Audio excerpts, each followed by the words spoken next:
Hello everyone, welcome back to another episode of Mini Books Podcast with your host Gloria and Rogan, and today we are excited to dive into Special Book with You. We picked this one because it has really important lessons to share and we can't wait to talk about them. So let's get started. Ever feel like you're living in a glass house these days? Yeah. With all the data flying around online, it's like, Right. How do you even keep anything private anymore? It's a real concern. And that's exactly why we're diving into JJ Luna's How to Be Invisible. It's packed with strategies for protecting your info, whether it's online or off. Right. And it's not about like going completely off the grid, is it? It's more about, like he says, making yourself a smaller target. Exactly. And Luna starts with something most people wouldn't even think twice about, like your physical mail. Yeah, he has that story, right? Yeah. About the teenagers using newspaper deliveries to figure out which houses to rob. Kind of creepy when you think about it. It is, and it gets even wilder. He talks about this thing called a mail cover, where the government can basically look at who you're sending mail to and who's sending mail to you. And they don't even need a warrant. Seriously. I mean, it's not like I have anything to hide, but still, that just feels wrong. Like, where's the privacy in that? That's Luna's whole point. It shouldn't be about having something to hide. Everyone deserves privacy. He even points out that something as simple as putting too many stamps on an envelope can raise red flags. No way. You're telling me my postage skills could get me in trouble? Well, maybe not trouble, but it could attract unwanted attention. It's all about being mindful, like with your trash, too. Trash? What, like someone's going through my garbage? You'd be surprised.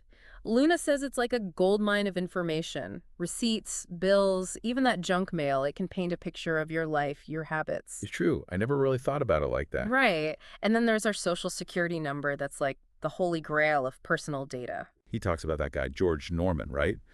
Lived under a fake name for years, but they still caught him because of his social security number.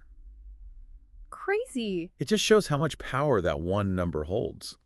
Luna actually suggests using alternative forms of ID whenever possible, like a passport. A passport for everyday use. Think about it. It doesn't have your address on it like a driver's license does. It's just another way to add a layer of separation between you and your data. Never thought of it like that. It's all about being one step ahead, isn't it?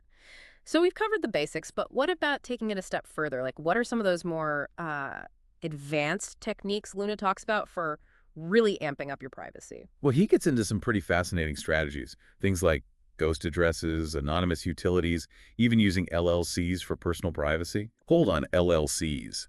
Like those things businesses use. What's that got to do with keeping your personal life private? It's actually a pretty clever tactic. See, you can set up an LLC and use it as a shield, basically. So like, say you're buying a car, but you don't want your name all over the registration and title, you can have the LLC buy the car instead.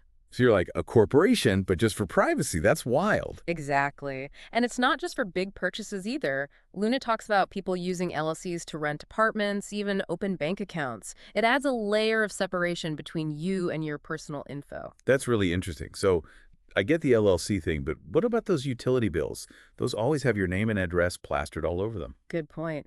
Utilities are tricky, but Luna has some ideas for those too. Like, whenever possible, try to pay deposits in cash. Makes it harder to trace the account back to you. Smart. But what about when a deposit isn't an option? Any other tricks up Luna's sleeve for that? He talks about using a nominee, which is basically a trusted person who agrees to open the account in their name. But he's very clear that this has to be done legally with everything above board, no funny business. So it's more about like strategic use of legal tools rather than trying to create some kind of fake identity. Exactly. Luna's not advocating for anything illegal or unethical. It's all about understanding the system and using it to your advantage. So we've got LLCs, anonymous utilities. What about mail? It seems like it'd be almost impossible to be anonymous when you're getting letters and packages. Right. Physical mail can be tough. That's where the idea of a ghost address comes in handy. Okay, ghost address.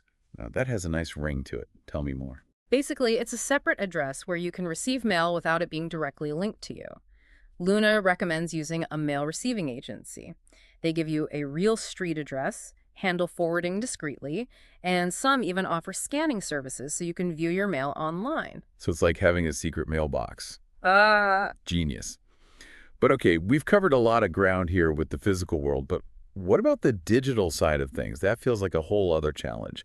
So much of our lives happen online these days. It's like, is it even possible to be invisible in the digital world? It's definitely more challenging, but Luna provides some great guidance for navigating the digital landscape more safely. He actually starts with the devices we use every day, our computers. I mean, they're personal computers, right? Isn't that the point? Well, Like, you'd think they'd be private. you'd think so, but Luna warns against that false sense of security. Even on our personal laptops, there are risks. He talks about keyloggers, for example. They can secretly record every single thing you type. Every single, Yeah. like what? Even my passwords and stuff. Passwords, credit card numbers, private messages, you name it. It's all vulnerable if someone manages to install a keylogger on your computer. That's kind of terrifying. Is there any way to protect yourself from Oh, that? absolutely. A good firewall and antivirus software are essential. And Luna also recommends regularly clearing your browser's cache and cookies. Those can store bits of your browsing history and potentially compromise your privacy. So it's not just about having a strong password, but also about being proactive and cleaning up your digital tracks, so to speak. Exactly. And that becomes even more crucial when we're talking about using public Wi-Fi. Right, because those free Wi-Fi hotspots you find everywhere aren't exactly known for their security, are they? Not really. Luna compares using public Wi-Fi to having a conversation in a crowded room where anyone could be listening in. Okay, that makes sense. So what's the solution? Just avoid public Wi-Fi altogether. You could, but it's not always practical. A more realistic approach is using a VPN, a virtual private network. Okay, VPN. I've heard of those, but I'll be honest, I'm not entirely clear on what they actually do. Basically, a VPN creates like a secure tunnel between your device and the internet. So even if you're on a public Wi-Fi network, the VPN encrypts your data, making it much harder for anyone else to snoop on your online activity. So it's like putting your information in a secret envelope that only the intended recipient can open. Perfect analogy. It's a really valuable tool for anyone concerned about online privacy, especially when using public Wi-Fi. That's a relief to know. Yeah. Okay, last thing, social media. It seems like that's where a lot of people give away the farm when it comes to their personal information. Any advice on how to navigate that minefield? Social media is tough because it's designed to encourage sharing, which inherently involves some level of privacy trade-off. Luna's advice is to just be mindful. Think before you post. Weigh the benefits of sharing something against the potential privacy risks. So it's not about becoming a digital hermit, but rather about being aware of what you're sharing and who you're sharing it with. Precisely. And that really ties into Luna's overall message. It's about empowering yourself with knowledge and taking control of your information, both online and off. Knowledge is power. I love that. It's been fascinating exploring these ideas with you. I feel like I've learned so much about the importance of privacy in this digital age and the practical steps we can all take to protect ourselves. Me too. Luna's book is a real eye-opener, and I think it's more relevant now than ever. Absolutely. Well, thanks again for joining me for this deep dive. It's been a pleasure picking your brain about all things privacy. The pleasure was all mine. Thank you so much for tuning in. If you enjoyed this conversation and want to dive into more book insights and key learnings, don't forget to subscribe to our channel, Mini Books Podcast, and hit the notification bell so you never miss an episode. We're back every Sunday at 9 a.m. with new books and more to learn from. Until next time, take care, keep learning, and keep growing. Remember, this is Mini Books Podcast.